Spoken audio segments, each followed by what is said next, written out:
In today's video, we take you through our step-by-step process of cleaning and restoring this beautiful, rare, vintage Dooney Bourke Porthole wide short shoulder bag. Say that 3 times fast. This bag is from the early 80s in bone all-weather leather with matching trim. It's part of Dooney's Horseshoe collection. Honestly, she was in fantastic condition. She just needed a good refresh along with some reshaping to take her from pre-loved to reloved. Today we're sharing exactly what we did to bring her back to life. We'll have everything we used in the process linked in the description box below.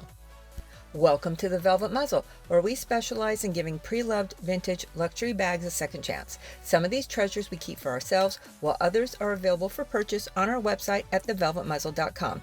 This beauty is currently available in the shop on our website. Be sure to like and subscribe so you know when we share a new pre-loved restoration. Enjoy.